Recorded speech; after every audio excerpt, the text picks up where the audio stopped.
Bien, vamos a hablar los siguientes minutos concretamente de ciberguerra y de los primeros episodios que se pueden considerar estilos de ciberguerra, o hoy, quizá más correctamente, los primeros ciberconflictos. Uno de los primeros ciberconflictos sucedió en 2007. Y lo interesante de este conflicto, que involucra a la actual Rusia, ya en el 2007 también era Rusia, contra un país que antiguamente era de las repúblicas soviéticas, Georgia, no Georgia. Georgia es el estado de Estados Unidos, pero Georgia es una república. El tema es que se estaban peleando por este territorio del sur de Osetia. Lo interesante de este episodio es que al mismo tiempo que los ejércitos entraban al sur de Osetia a pelear por ese territorio contra Georgia, se organizó uno de los primeros ciberataques en el mundo, y ciertamente esta es la primera operación coordinada entre ciberataques y ataques físicos. El gobierno de Rusia no puede negar la atribución de este ataque. Tú ves identificados los tanques rusos, pero negó todas las participaciones que tuvo en el ciberataque. Pero fue muy interesante porque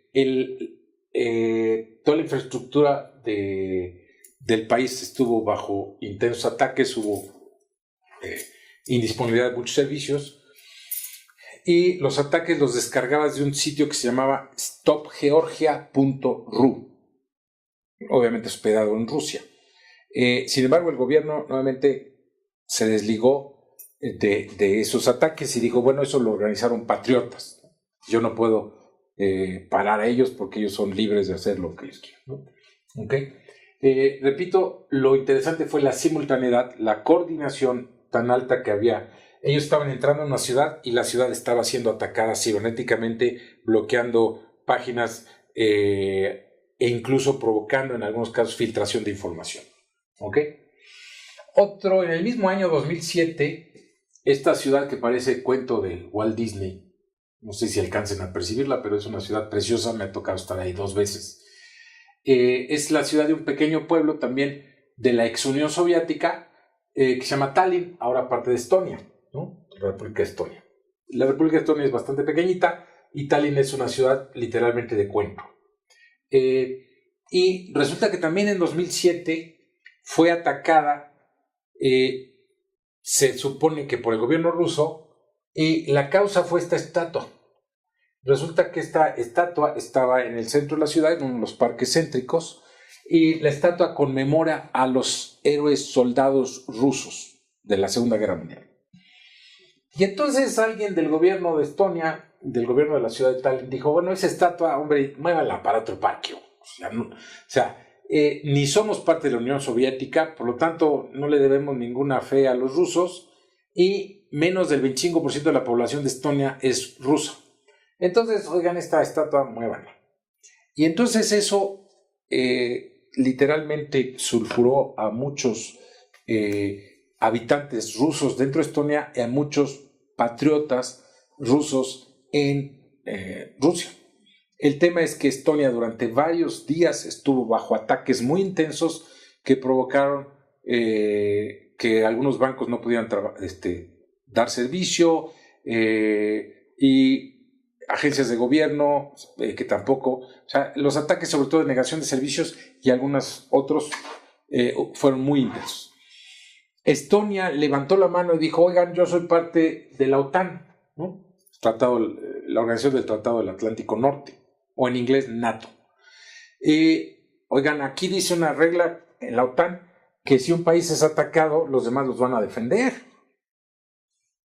Pero todo el mundo dijo, oye, eso es un ciberataque, no necesariamente ciberguerra, y en lo que se ponían de acuerdo dijeron, ya pasó.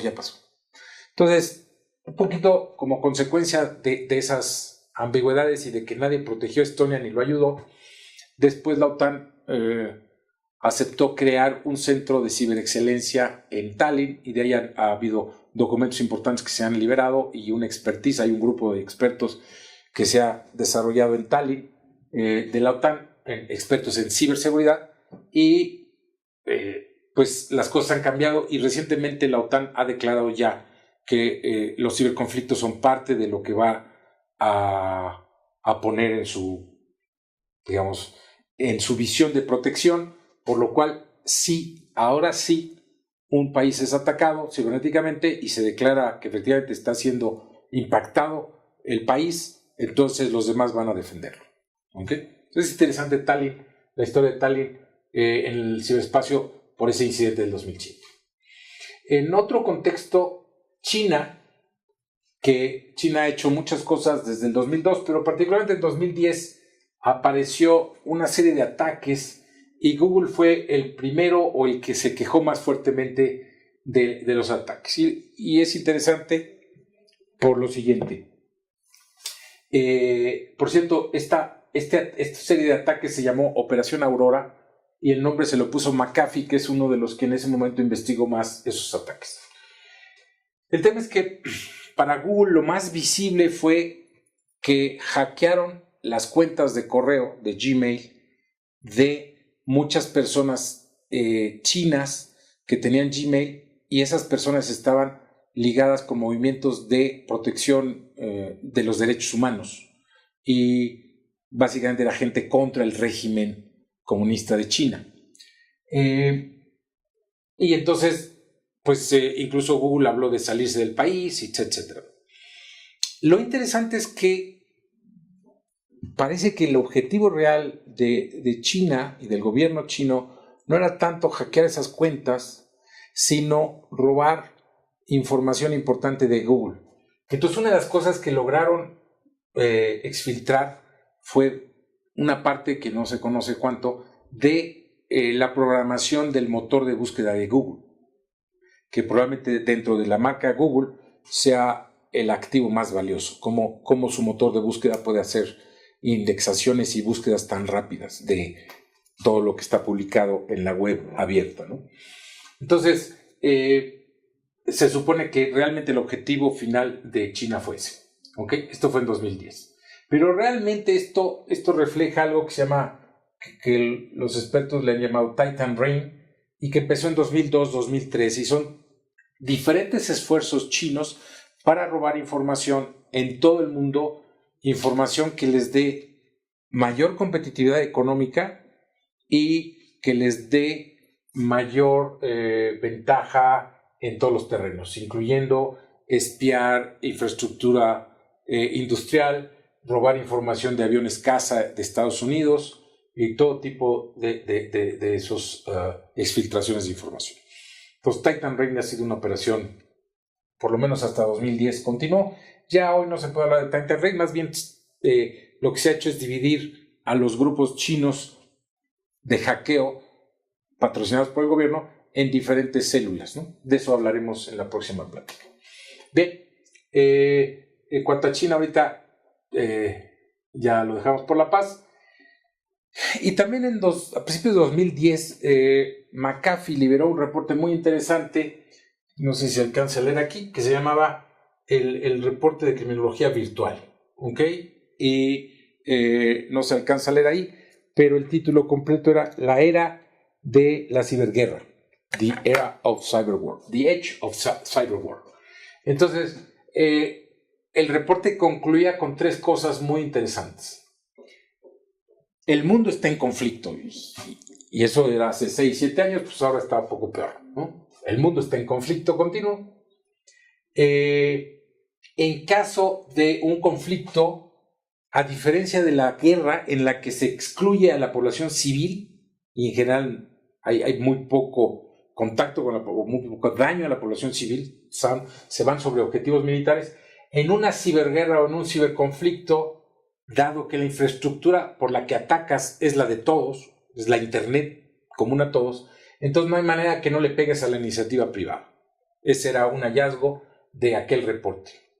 Y el tercer reporte es, tal parece que una cosa es lo que dicen los países y otra cosa es las negociaciones ocultas.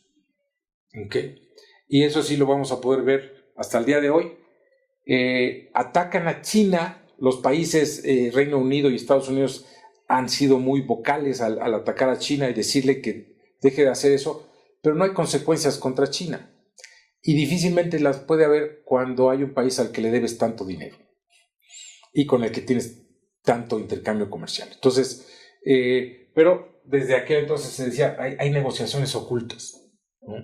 Esto lo vamos a contrastar al final con algunas prácticas sobre lo que ha liberado recientemente de estrategia Estados Unidos. Concretamente en su estrategia del 2015 habla de ser abiertos, claros, transparentes en sus capacidades y en lo que están haciendo.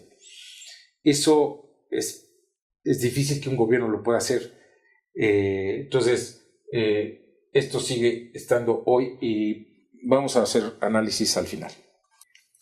En la parte anterior, en el video anterior, hablamos brevemente sobre ciberguerra, realmente brevemente porque podemos estar hablando más tiempo y vamos a tocar después otros temas, particularmente un zoom sobre China y lo que están haciendo, y después hablaremos sobre la estrategia de ciberdefensa de Estados Unidos. Pero por lo pronto vamos a ver genéricamente y también usando el material de hace 7 años qué estaba pasando en ciberseguridad, concretamente en Estados Unidos, ¿no? ¿Cuál era la posición de Estados Unidos hace 7 años? Algunas cosas no han cambiado y otras se han afinado. La estrategia que Obama definió más o menos en principios del 2010, la primera es liderazgo desde arriba, es decir, el presidente es el que va a encabezar los esfuerzos y ahí es donde empezó a nombrar dentro de la Casa Blanca al zar de la ciberseguridad. Visto a nuestros días, esto ha cambiado un poquito.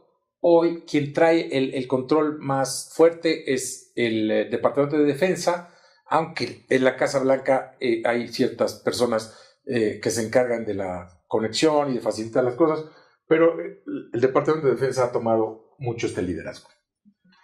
Esto es interesante, construir la capacidad para una nación digital. Lo que Estados Unidos ha tratado de hacer en estos años Estados Unidos es el país no solamente número 1 en economía, China ya anda ahí compitiéndole fuertemente, pero es el país que usa más computadoras, que transacciona más fuertemente, que sus servicios digitales de gobierno y de privado están más en la infraestructura de Internet, el comercio electrónico, el gobierno electrónico, etc. Entonces, si no construye esas capacidades y si esas capacidades son vulnerables, pues estamos fritos. Entonces, desde ahí se hablaba de construir una infraestructura sólida.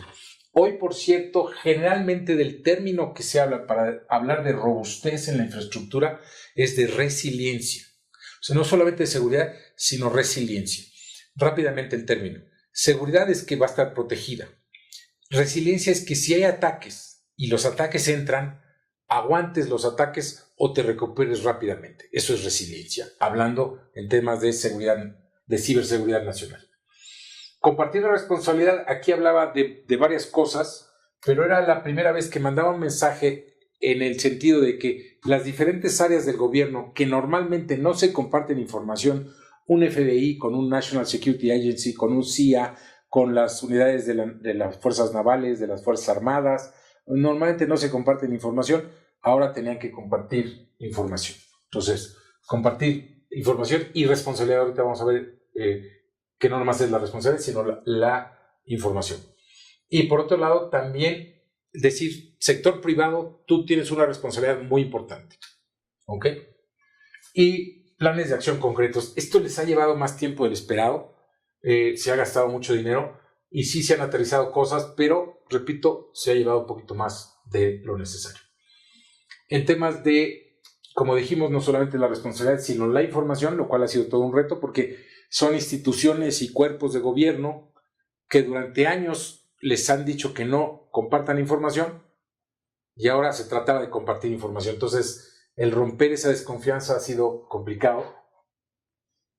Ya desde entonces se hablaba definitivamente de que va a haber incidentes, entonces, dado que va a haber incidentes, necesitamos definir los mecanismos para responder efectivamente. Por ejemplo, hoy en día muchas de las cosas que hace la Organización de Estados Americanos, la OEA, en los países es ayudarlos a coordinarse entre los diferentes organismos de gobierno y sector privado para, en caso de un incidente de afectación mayor, no solamente establecer la comunicación, sino las acciones para recuperarse de ese incidente lo más pronto posible. Y algo que también los países, sobre todo los de primer mundo, han hecho mucho es fomentar la innovación. O sea, el desarrollo de nuevas herramientas que en general, por lo menos las oficiales, son más para defensa, aunque, como hemos visto, también los países invierten en armas ofensivas, ¿ok? Pero generalmente son más la innovación para protección en temas de ciberseguridad. Estos básicamente eran los lineamientos a grandes rasgos que definió Obama en su primera estrategia de ciberseguridad. Y también, aunque existe desde el 2001, ya en 2008, 2009, 2010 empezaba a tomar fuerza el Consejo Europeo de Ciberdelitos a través de lo que se llamaba la Convención Europea de Cibercrimen, ¿no? Esta convención hoy es más fácil llamada como la Convención de Budapest, porque fue en Budapest cuando se reunieron en 2001. Y ya para 2010 tenían 47 miembros europeos y 9 no europeos, aunque hay diferentes estilos de ser miembro y México ha estado, en mi opinión, un poquito tibio todavía en ser un miembro activo, porque para ser un miembro activo, en pocas palabras, tienes que generar toda una legislación en donde estés a la par de los otros países, en tema de tu legislación, cómo persigues y cómo colaboras con los demás en la persecución de los ciberdelitos. ¿Okay? Bien, pues con esto terminamos. ¿Y qué es lo que hemos visto en los últimos módulos? Pues vamos a reflexionar brevemente. Vimos que hoy más que ciberguerra se habla de ciberconflictos, pero son sinónimos. Empezamos a ver que tanto para el cibercrimen como la ciberguerra existe todo ese ciclo o ecosistema en el que se encuentran las vulnerabilidades, se entregan a alguien, vendidas o no, para que genere una ciberarma, un troyano, un virus, que típicamente el ciclo de infección del troyano, del virus, es sobre todo los troyanos, a través de infectar un equipo y hacer una conexión de comando y control. En otro video, no en este módulo, analizarán, o en una sesión presencial, lo que se ha dado en llamar en los últimos años el Cyber Kill Chain, que es todo el ciclo hoy de un ataque avanzado. ¿Okay? Aquí no nos vamos a distraer, pero es un complemento de este ecosistema, digamos, ¿no? O de este proceso de generar. Y en estos temas, los virus, gusanos, troyanos tuvieron un modelo a seguir, desgraciadamente, que fue o que es considerada la primera ciberarma, que fue Stuxnet, liberado contra las infraestructuras de procesamiento de uranio enriquecido de Irán, y fue una ciberarma que todo el mundo apuntó hacia los gobiernos de Israel y Estados Unidos, que trabajaron en conjunto para liberar eso. Y dijimos que a partir de ahí les enseñaron literalmente al mundo a hacer otro nivel de armas, de ciberarmas. Y para terminar este breve resumen, dijimos, y esto va a ser constante en los temas de ciberguerra, sobre todo, que era el problema de atribución. Cuando hay un ataque, es verdaderamente difícil saber quién está detrás del ataque. Y entonces eso ha aprovechado, sobre todo los países, para negar que ellos intervinieron en un ataque. ¿Ok? Pues creo que con esto terminamos este primer bloque y vamos a continuar con otro dedicado más a lo que está pasando en China. Gracias.